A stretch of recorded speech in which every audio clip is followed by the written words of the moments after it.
이 새벽에 우리에게 주신 하나님 말씀은 이사야 9장입니다. 1절에서 7절 말씀입니다. 우리 다 함께 한 목소리로 하나님 말씀을 합독하도록 하겠습니다.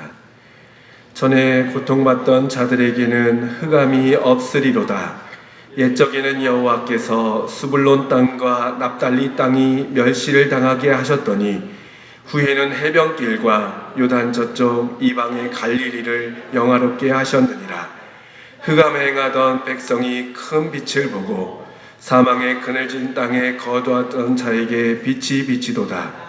주께서 이 나라를 창성하게 하시며 그 즐거움을 더하게 하셨으므로 주소하는 즐거움과 탈취물을 나눌 때의 즐거움 같이 그들이 주 앞에서 즐거워하오니 이는 그들이 무겁게 맨 멍에와 그들의 어깨의 채찍과 그 압제자의 막대기를 주께서 꺾으시되 미디안의 날과 같이 하셨음이니이다.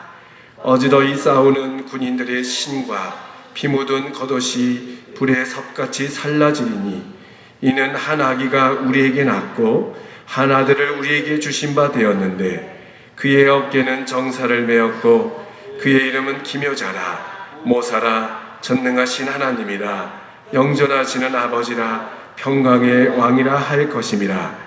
그 정사와 평강의 더함이 무궁하며 또 다윗의 왕자와 그의 나라에 군림하여 그 나라를 굳게 세우고 지금 이후로 영원히 정의와 공의로 그것을 보존하실 것이라. 만군의 여호와의 열심히 이를 이루시리라. 아멘. 스불론 땅과 납달리 땅, 스불론 땅과 납달리 땅이라는 제목으로 함께 은혜 말씀 나누도록 하겠습니다. 성탄의 계절이 다가왔습니다. 하늘에는 영광이요 땅에서는 기뻐하심을 입은 자들의 평화로다라고 선포됐던 그런 귀한 복된 절기인데요. 이 놀라운 말씀이 코로나 시국, 참 어지럽고 혼탁한 이 시국에 찬란하게 또 아름답게 영광스럽게 선포되길 간절히 소망합니다. 예수님께서 이 땅에 태어나신 그런 예언의 말씀이 구약에 많이 기록되어 있는데 특별히 오늘 우리가 읽은 이사야의 말씀은 시편 다음으로 메시아에 대한 예언의 말씀이 가득 기록된 성경입니다. 예수님께서 태어나시기 600여 년 전에 예수님께서 이 땅 가운데 어떻게 태어나시고 어떻게 살아가시고 어떻게 또 돌아가실지에 대해서 아주 상세하게 구체적으로 예언한 말씀이 바로 이사야에 많이 담겨져 있습니다. 오늘 우리가 읽은 이사야 9장도 예수님에 대한 또 메시아에 대한 예언의 말씀이 기록된 성경인데 놀라운 것은 6절 말씀에 보니까 한 아기가 우리에게 태어났다. 예수님에 대해서 아기의 모습으로 표현하면서 동시에 그 하반절에 가보니까 기묘자라 모사라 전능하신 하나님이라 영존하신 아버지라 평강의 왕이라 할 것임이라 라고 말씀하고 있다는 것입니다. 구약에서의 하나님은요 높고 위대하신 분이십니다. 거룩하신 분이십니다. 완전하신 분이십니다. 그런데 오늘 말씀해 보니까 영존하시는 아버지, 전능하신 하나님, 평강의 왕이 아기의 모습으로 우리 가운데 임하실 것이다 라고 예언하고 있다는 것이죠. 그러니까 이것은 구약의 어떤 정서적으로는 이해할 수 없는 말씀입니다. 예수님에 대한 구체적인 예언의 말씀이 아니고서야 이런 표현을 할 수 없는 것이죠. 구약에서는 상상할 수도 없는 이 놀라운 예언의 말씀이 이사야에 가득 담겨져 있다는 것이죠. 그리고 그분께서는 채찍을 맞으시고 고난을 당하시고 멸시를 받으실 것이다 라는 말씀이 이사야에도 또한 기록되어 있다는 것입니다. 그렇다면 이 메시아 아기의 모습으로 오시는 하나님이 어떤 일을 하실 것인가? 오늘 이사야 9장 보니까요 3절 말씀에 보니까 나라를 창성하게 하실 것이다. 그리고 즐거움을 더하게 하시는데 그 즐거움은 추수의 그런 즐거움과 같이 또 탈취물을 나누는 즐거움 같이 우리에게 주실 것이다 라고 말씀하고 있다는 것입니다. 그리고 무겁게 맨 멍에와 어깨의 채찍과 압제 또 대적들의 막대기를 꺾어주실 것이다 라고 예언하고 있다는 것입니다. 그 아기께서 이 땅 가운데 오셔서 전능하신 하나님으로서 영존하신 아버지로서 우리의 모든 슬픔은 다 거두어 주시고 우리 가운데에 그 추수의 기쁨처럼 탈취물을 나누는 그 기쁨처럼 그런 놀라운 은혜와 축복을 주시겠다라는 약속의 말씀이라는 것입니다. 이렇듯 메시아에 대한 말씀이 쭉 기록되어 있는데요. 놀라운 것은 1절의 말씀입니다. 이 메시아께서 어디서 활동하실 것인가에 대한 예언의 말씀이 기록되어 있는데 1절 말씀에 보니까 스불론 땅과 납달리 땅에서 이 놀라운 구원의 사역을 이루실 것이다 라고 예언하고 있다는 것입니다. 1절 말씀에 보니까 전에 고통받던 자들에게 흑암이 없으리로다. 고통받던 자들에게는 흑암이 없으리로다 라고 말씀하시면서 그 옛적에는 멸시당했던 빛이 없었던 스불론 땅과 납달리 땅이 이제 빛이 비춰지고 하나님의 그 영광이 나타나게 될 것이다 라는 예언의 말씀이 기록되어 있다는 것입니다. 멸시받던 땅, 빛이 없던 그 스불론 땅과 납달리 땅. 여러분 이제 여호수아에 보면요, 그 이스라엘 백성들이 이제 땅을 분배받지 않습니까? 12지파가 땅을 분배받는데 물론 이제 레위 지파는 땅을 그 지경 내에 분배받은 그 지파들 가운데 기거하는 것이고 또 요단 동쪽에 세 지파가 분배받고 또 이제 나머지 9지파 반이 이제 또 서쪽에서 분배를 받게 되는데 분배받을 때에 이제 좋은 땅이 사실 있었고 좀 안 좋은 땅이 있었죠. 그래서 남쪽에 안 좋은 땅은 이제 유다 지파가 갈렙의 그런 후예들이 이제 차지하게 되고 또 좋은 땅이라 여겨졌던 곳은 바로 이 중앙 지역입니다. 이 중앙 지역. 아무래도 수도가 어디에 형성됩니까? 중앙 쪽에 형성되는 거죠. 교통도 편리할 뿐만 아니라 또 대적들이 이게 쳐들어왔을 때에 이게 좀 준비할 수 있는 시간들이 있지 않습니까? 그 가에 있는 주변에 있는 변두리에 있는 그런 지역들이 이제 방어를 하는 순간 그 시간 동안에 중앙에 있는 도시는 대비할 수 있는 그 여유가 있기 때문에 대부분 이제 중앙 쪽에 위치한 지역이 좋은 땅입니다. 근데 이제 그 북쪽에 분배받은 지파들이 있었죠. 그 대표적인 지파들이 바로 이제 그 아셀 지파, 또 이사갈 지파, 스불론 지파, 납달리 지파였다는 것이죠. 이 지파는 갈릴리 밑에는 사이가 있고 요단강 줄기를 쭉 따라 올라가면 갈릴리 바다가 있지 않습니까? 호수가 있지 않습니까? 그리고 조금 더 올라가면 이제 메로모스라는 곳이 있고 그 위쪽에는 그 하솔이라는 지역도 있었고 또 오른쪽으로 보면 암몬이라는 지역도 있었고 레바논도 있었고 두로도 있었고 시돈도 있었고 강력한 국가들이 많이 이렇게 진치고 있던 그 지역이 바로 이 북쪽 땅입니다. 그래서 그 북쪽 땅은 늘 위험이 천만했고 또 많은 지파들이 좀 회피했던 지역이 바로 이 북쪽 아니겠습니까? 이 북쪽 땅에 구원의 빛이 임한다라고 예언하고 있다는 것입니다. 신약에 와서도요, 그쪽 땅은 별로 이렇게 인정받지 못했던 땅입니다. 그래서 요한복음 1장 46절에 보면 이제 빌립이 나다나엘이라는 그 친구에게 가서 예수님을 소개합니다. 야, 와봐라.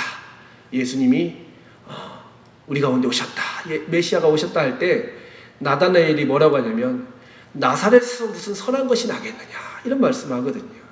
그러니까 그 북쪽은 별로 이렇게 인정받지 못했던 변두리 땅이었습니다. 그리고 미가에 보면요, 이제 이사야하고 미가는 거의 동시대에 살았습니다. 물론 미가가 좀 늦게 태어났습니다. 그러나 같은 시대에 살았던 북쪽의 예언자가 바로 미가였는데 미가는 대려 메시아가 베들레헴 에브라다에서 태어날 것을 예언하지 않습니까? 예수님은 남쪽의 베들레헴에서 태어나시고 그쪽에서 메시아의 그런 예언의 말씀을 선포하고 있는데 갑자기 뜬금없이 이사야는 저 북쪽에 있는 그 스불론 땅과 납달리 땅에 대한 예언의 말씀을 하고 있다는 것이죠.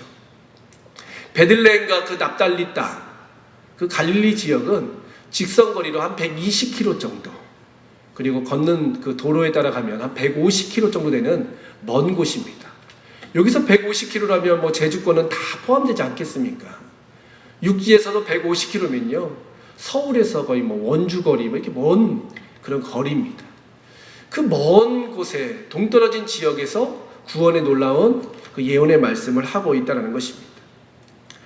스불론 땅과 납달리 땅은요, 인정받는 땅이 아니었습니다. 다윗의 왕조가 세워진 땅도 남쪽이었고, 오히려 북쪽은 여로보암의 그런 후예들이 진쳤던 지역이었기 때문에 뭐 사마리아라든지 이쪽 지역은 그게 거룩하고 경건한 땅이 아니었다는 것입니다. 그런데도 오늘 이사야 말씀을 보니까 놀랍게도 그 땅에 회복의 역사, 구원의 역사, 은혜의 역사가 임하게 될 것이다 라고 예언하고 있다는 것입니다. 이 스불론과 납달리, 여러분 들어보셨습니까? 물론 들어는 봤죠. 야곱의 12아들 중에서 이제 그 두 아들 아니겠습니까? 사실 12아들들이 이스라엘 가운데 지파가 되어서 이스라엘 민족을 형성하게 되고 하나님의 그런 구원의 약속들을 성취하게 되는데, 이 12아들 중에서 특출한 아들들이 있었습니다. 창세기 29장부터 12아들들이 쭉 등장하는데 어떻습니까? 유다라는 아들, 또 요셉이라는 아들, 또 레이라는 아들, 얼마나 대단한 아들들입니까? 그리고 장자였던 뭐 르우벤이라든지 아니면 왕족을 세웠던 뭐 베냐민 지파, 베냐민이라는 그런 아들도 참 그 12아들 중에서 특출난 아들들이었습니다. 그런데 납달리와 스불론, 이 두 아들은 성경에를 찾아봐도 잘 등장하지도 않고 존재감이 없었던 아들들이었습니다. 납달리는 어떤 아들이었냐면, 레아가 자기의 그 언니였던 라헬이 자기 언니였던 레아를 시샘하게 됩니다. 야곱의 사랑을 받았음에도 불구하고 아이를 낳지 못하자 이제 자신의 그 여종이었던 비라를 통해서 야곱의 아들을 낳게 되죠. 그 아들이 바로 단과 납달리인데, 그 납달리는 그러니까 종의 자식입니다. 라헬도 아니고 레아도 아니고 그 라헬이 시기와 질투에 사로잡혀서 낳던 아들 둘 중에 또 둘째 아들이었다는 것이죠. 그리고 스불론은 어떤 아들이었습니까? 레아가 아들을 낳습니다. 르우벤, 시므온, 레위, 유다, 이 아들들을 낳고 야곱이 자기를 멀리하자 그것을 알았던 그 르우벤이 들에서 합 한 채를 이제 준비해 오죠. 그래서 어머니한테 딱 드립니다. 이것을 가지면 아버지의 사랑을 받을 수 있을 것입니다 해가지고 그 합 한 채를 통해서 난 두 자식이 있습니다. 그 자식이 바로 이사갈과 스불론이죠. 그 막내 아들이 바로 스불론이었다는 것입니다. 레아의 6아들 중에서 막내 아들. 근데 정말 막내는 아니었죠. 왜냐하면 그 후에 요셉과 베냐민이 태어나거든요. 요셉과 베냐민이 태어나기 바로 전에 아들, 그 아들이 바로 스불론이었다는 것입니다.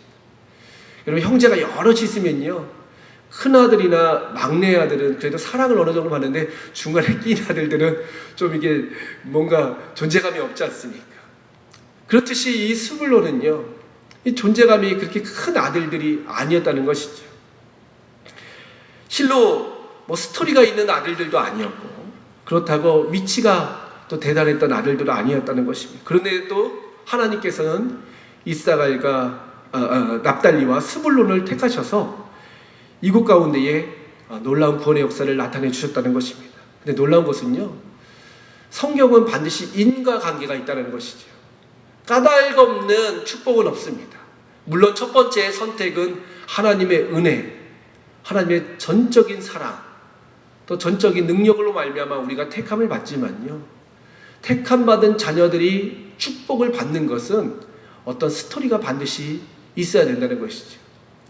유다 지파가 하나님의 구원을 받게 된 것은 바로 갈렙의 놀라운 고백 때문 아니겠습니까? 또 레위 지파가 하나님의 택함을 받은 것은 모세가 이제 시내산에서 하나님의 말씀을 받을 때에 그 부정한 이스라엘 민족의 죄를 그것을 해결하기 위해서 헌신한 민족이 바로 레위 민족이었기 때문에 하나님의 택함을 받지 않습니까?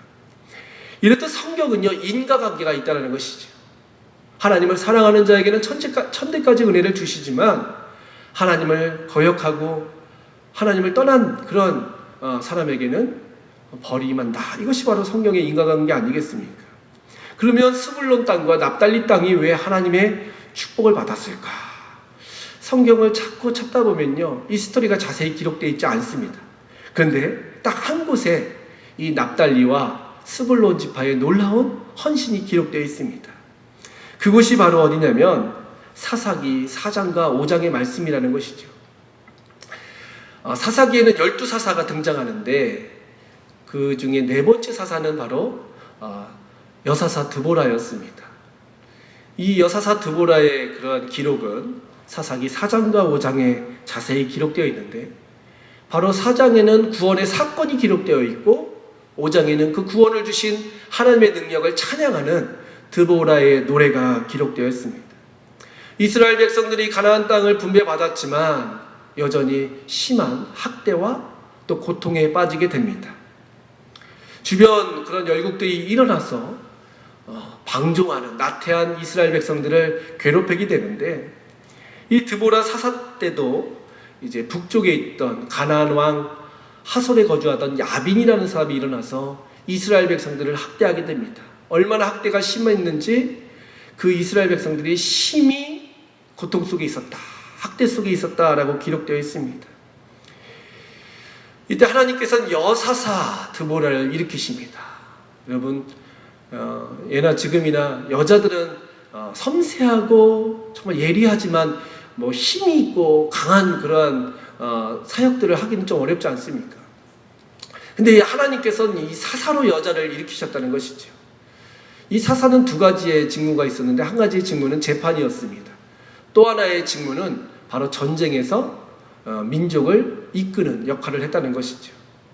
하솔한 야빈이 철병거 900대를 이끌고 이스라엘 백성들을 공격하게 됩니다. 무려 20년간 이스라엘 백성들이 얼마나 많이 학대했는지 모릅니다. 그때 하나님께서는 여사사였던 드보라를 불러 세우셨다는 것이죠.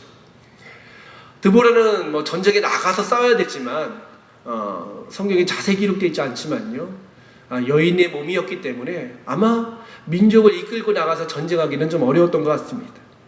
그때 이 드보라는 바락을 통해서 전쟁을 하게 되는데, 이 지역에 있던 사람들을 일으켜서 이제 그 야빈하고 싸우게 되는 것이죠. 싸울 때에 나를 도와라, 우리와 함께 전쟁하러 가자 할 때 많은 그런 지파들은요, 회의적으로 피하게 됩니다. 어떻게 우리가 철병거 900대를 가지고 있는 저 야빈하고 싸우겠습니까?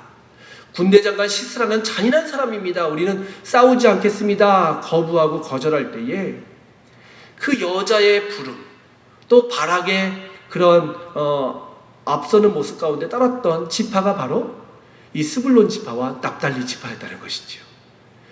물론 그 스불론 지파와 납달리 지파에 대한 자세한 기록은 나오지 않지만요, 드보라의 노래에 보니까 사사기 5장 18절에 보니까 스불론은 죽음을 무릅쓰고 목숨을 아끼지 아니한 백성이요, 납달리도 들의 높은 곳에서 그리하였도다 기록하고 있습니다.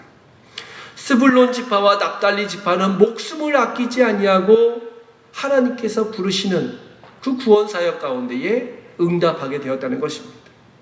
목숨을 아끼지 아니하고 나가서 싸웠던 스불론 지파와 납달리 지파에 대한 기록이 사사기 5장, 4장 이 말씀에 기록되어 있다는 것이죠. 이 놀라운 헌신, 이 놀라운 하나님의 부르심 가운데 응답했던 사건을 하나님은 잊지 않으셨다는 것입니다. 묻힐 수 있는 사건입니다. 전쟁 한번 나가서 하나님 앞에 나와서 순종한 것 뿐인데 이 사건이 언제 응답될까요?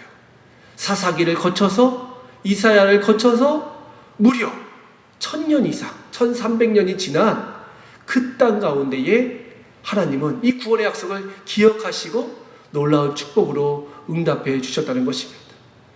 스불론과 납달리의 헌신, 그 죽음을 무릅쓰고 하나님의 부르신 가운데 순종했던 그 모습을 주님은 잊지 않으시고 하나님은 다 기억하시고 1000년이 지난, 1000년이 훨씬 더 지났죠. 그 일을 주님은 기억하시사 스불론 땅과 납달리 땅 가운데에 구원의 약속을 허락해 주셨다는 것입니다. 예수님께서 강생하신 귀한 성탄의 계절입니다. 예수님께서는 지금도 우리를 부르고 계십니다. 헌신의 자리, 구원의 자리, 또 하나님께서 기뻐하시는 그런 생명의 자리를 우리 초청하고 계십니다. 사실 근데 그 자리는 육신의 눈으로 볼 때는 절대 축복이 될 수 없겠죠. 고난의 자리요, 십자가의 자리요, 헌신의 자리요, 희생의 자리가 바로 주님이 초청하시는 자리라는 것입니다. 십자가의 길, 고난의 길, 순종의 길이지만 주님께서도 헌신하는 백성을 절대 잊지 않으신다는 것입니다. 예수님의 초림이 납달리와 또 스불론 땅에서 이루어졌다면 예수님의 재림은 하나님을 믿고 순종하는 자녀들의 그런 순종의 자리에 임하게 될 것이라는 것입니다. 오늘 하루를 살아가는 동안에 또 이 성탄의 계절을 살아가는 동안에 하나님께서 원하시는 자리가 있다는 것입니다. 그 자리가 비록 그 다볼산의 전투처럼, 드보라의 전투처럼 치열한 그런 삶의 현장일 수도 있고 정말 아무도 알아주지 않는 그런 외롭고 쓸쓸한 자리일 수 있지만 그 자리를 우리가 기쁨으로 감당하여서 순종함으로 나아가서 하나님의 구원 사역 가운데에 놀라운 그런 쓰임을 받는 사랑하는 성도 여러분 다 되시기를 주님의 이름으로 축복합니다. 시간도 함께 기도할 때 하나님, 스불론과 납달리의 헌신처럼 우리의 삶 가운데도 이런 주님의 콜링이 있을 때, 부르심이 있을 때 순종할 수 있는 믿음을 주시고, 비록 우리의 삶 가운데 이러한 순종의 축복이, 순종의 기쁨이 당장 나타나지 않는다 할지라도 하나님께서 반드시 우리의 모습을 기억하시고 언젠가 하나님의 때에 하나님의 방법으로 우리에게 놀랍게 응답하여 주신다는 것을 기억하며 살아갈 수 있도록 이 성탄의 계절에 저희의 마음을 새롭게 해달라고 다 같이 기도하며 나가도록 하겠습니다. 은혜와 사랑의 하나님, 감사와 찬양 올려드립니다. 연약하고 부족한 저희들을 주님의 자녀로 택하여 주시고 하나님의 구원의 놀라운 사역 가운데에 사용하여 주시니 감사합니다. 실로 하나님, 어둡고 혼탁한 시대입니다. 주님께서 믿음의 백성들을 일으키실 때에 주님, 내가 여기 있사오니 나를 보내소서, 나를 사용하여 주옵소서, 헌신할 수 있는 저희들이 될 수 있도록 인도하여 주시옵소서. 추수할 것은 많되 일꾼이 심히 적노라 말씀하신 주님의 탄식처럼 저희들 아버지 주님의 일 가운데에 하나님 아버지여 정말 뒤로 물러서서 아버지 방종하고 나태해지지 않았는지 우리 자신을 돌아볼 수 있도록 인도하여 주시옵시고, 이 성탄의 계절에 하나님께서 원하신다면 아그곳짝 빈들이라도 갈 수 있는 저희들이 될 수 있도록 역사하여 주시옵소서. 감사 찬양 올려드리오며 예수님의 이름으로 기도하옵나이다. 아멘. 이제는 만왕의 왕이요 만주의 주가 되신 예수 그리스도의 무한하신 은혜와 아버지 하나님의 극진하신 사랑과 보혜사 성령님의 위로보 교통하심이 여기에 모인 사랑하는 성도들 위해 가정과 생업 위에 코로나로 아파하고 있는 이 땅과 이 민족 세계 열방 가운데에 또 낯선 곳에서 복음을 전하고 계신 수많은 선교사님들 가운데에 이제와 영원토록 함께 하시길 간절히 축원하옵나이다. 아멘.